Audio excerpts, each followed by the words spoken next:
श्यामची आई रात्र तिसरी मुकी फुले. बारकू, भाकर खाल्ली की नाही? येतोस ना आश्रमात? शिवाने विचारले. आई, वाढ ना लवकर, तिकडे सुरू सुद्धा होईल गोष्ट. बारकू आपल्या आईला घाई करू लागला. कसल्याने रोज उठून गोष्टी ऐकता? रोज तुझी घाई, जा उपाशीच, नाहीतर आल्यावर भाकर खा, बारकूची आई म्हणाली. बारकू खरंच निघाला. त्याला त्या भाकरीपेक्षा गोष्टीच आवडत. त्याच्या पोटाला भाकर पाहिजे होती, परंतु त्याच्या हृदयाला श्यामच्या गोष्टीच पाहिजे होत्या. बारकू व शिवा जल्दीने निघाले. वाटेत ठेच लागली तरी त्याचे शिवाला भान नव्हते. बोलो बंसरी धरीनो जय जयकार, श्यामसुंदर हरिनो जय जयकार, अशी आश्रमातील भजनाची धून ऐकू येत होती. बारकू व शिवा आले तो शेवटचे समाप्तीचे श्लोक म्हटले जात होते. अहिंसा, सत्य अस्तेय, ब्रह्मचर्य, असंग्रह, शरीरश्रम, अस्वाद, सर्वत्र भयवर्जन, सर्वधर्मी समानत्व, स्वदेशी स्पर्श भावना, ही एकादश सेवावे नम्रत्वे व्रत निश्चये. श्यामने गोष्टीला सुरुवात केली. आज मी फुलांची गोष्ट सांगणार आहे. लहानपणी मला फुलांचा फार नाद होता. फुलांसारखी सुंदर व पवित्र वस्तू जगात कोणतीच नसते. पृथ्वीवरच्या फुलांनी व आकाशातील ताऱ्यांनी माझ्या जीवनावर अनंत परिणाम केलेले आहेत. माझ्या वडिलांनाही फुलांचा फार नाद. पूजेला भरपूर फुले त्यांना पाहिजे असत. जास्वंद, कर्ण, गुलाब, रास्तुरा वगैरे नाना फुलझाडे शेतावर होती. माझे वडील गणपतीचे मोठे भक्त. दररोज 21 दुर्वांची जुडी ते गणपतीला वहावयाचे. खुरटलेल्या वाळलेल्या दुर्वा त्यांनी कधी वाहिल्या नाहीत. वाटते तितके लांब जातील, परंतु हिरव्यागार झुपकेदार लांब दुर्वा ते घेऊन येतील. देवाला साधी दुर्वा वाहायची, ती तरी चांगली नको का, असे ते म्हणत. माझ्या वडिलांपासून फुलांचे वेड मी घेतले, परंतु आईपासून फुलांवर प्रेम करावयास शिकलो. मी फुलांसाठी पहाटे उठत असे. आमच्या गावात बकुल वृक्ष पुष्कळ होते. बकुळीची फुले फारच सुंदर व सुवासिक असतात. त्यांच्यात मधही असतो. लहान लहान जणू मोतीच अशी ती दिसतात. लहान लहान बटणेच जणू असे वाटते. बकुळीच्या फुलांच्या मी परड्या भरभरून आणावयाचा. सकाळी फुले जमवून ठेवावयाची व 10 वाजता शाळा सुटून आल्यावर त्यांचे हार करावयाचे. वडील ते देवळातील देवांना नेऊन घालीत. सकाळी बकुळीची मोत्यासारखी फुले जमवावयाची व सायंकाळी गुलबक्षीची फुले गोळा करावयाची. सायंकाळी गुलबक्षीची फुले जमविण्यासाठी शाळा सुटताच मी पळत जात असे. दुसऱ्याच्या घरी जाऊन त्यांच्या गुलबक्षीवरची फुले मी आणीत असे, कारण त्यांना ती थोडीच हवी असत. फुलांची आवड आहे कोणाला? देवपूजा कोणाला हवी आहे? देहपूजा करणारे सारे होत आहेत.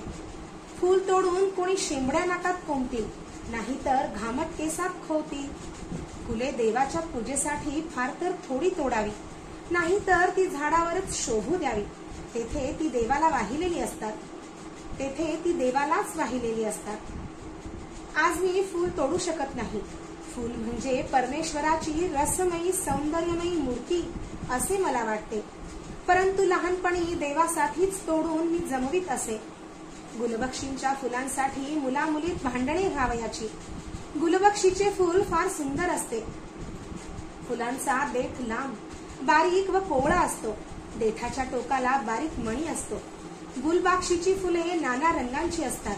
पिवळी, पितांबरी, लाल, पांढरी, शीतकावाची कितीतरी प्रकार.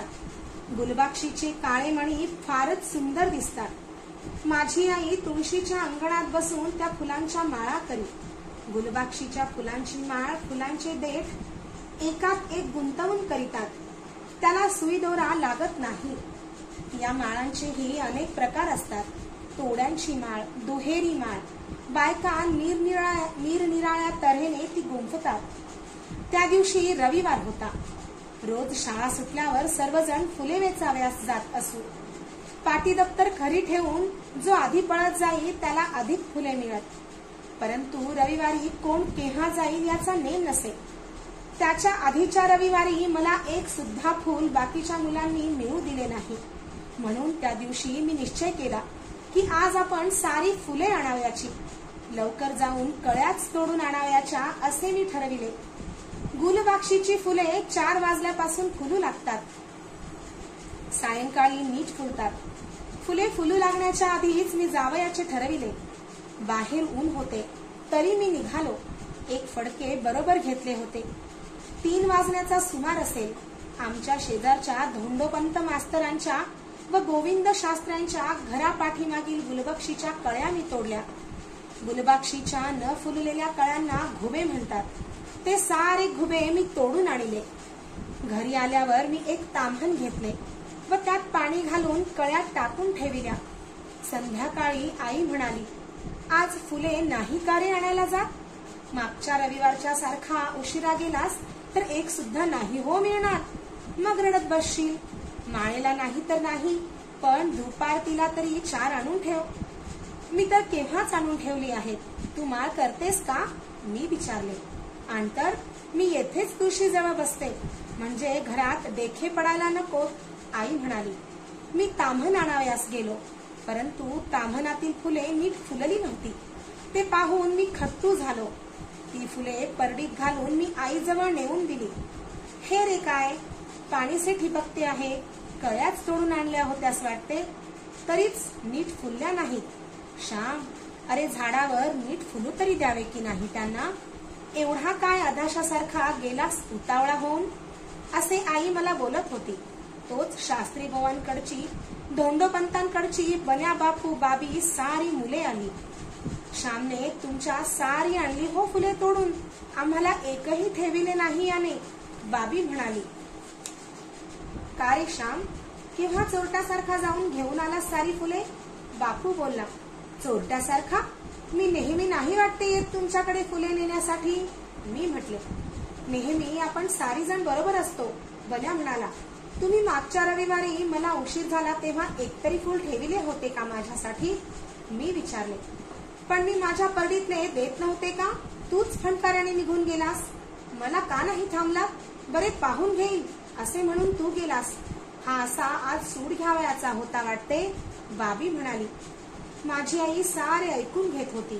ती शांतपणे म्हणाली, बन्या बापू, ही घ्या तुम्हाला फुले. पुन्हा नाही हो श्याम असे करणार. नाही ना रे श्याम, असे म्हणून आईने त्यांना फुले दिली. श्याम, येत जा हो रोज संध्याकाळी फुले वेचायला, नाहीतर राग धरावयाचा असतो का? आत्ताच येतोस?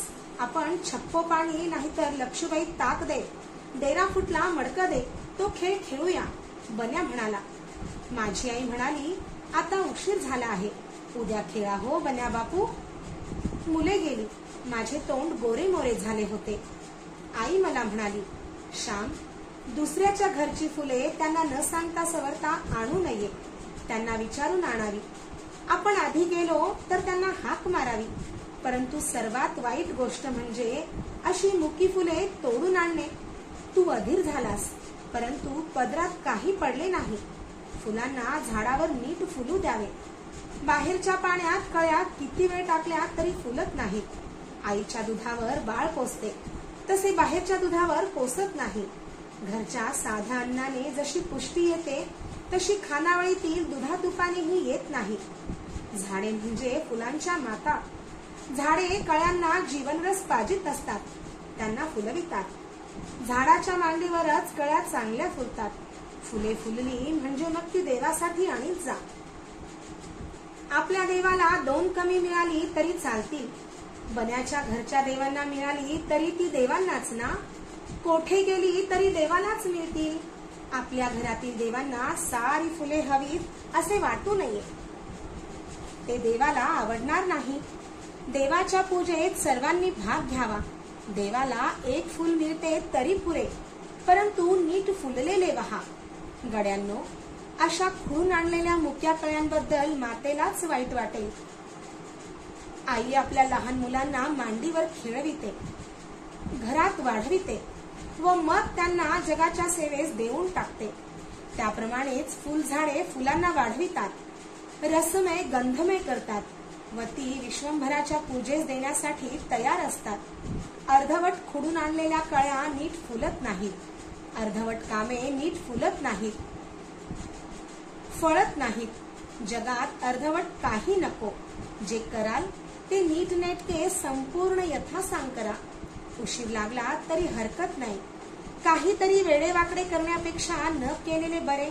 माझी आई मला म्हणे, श्याम, मुक्या कळ्या नको हो तोडू, त्यांना फुलायला संधी दे, त्यांना नीट फुलू दे.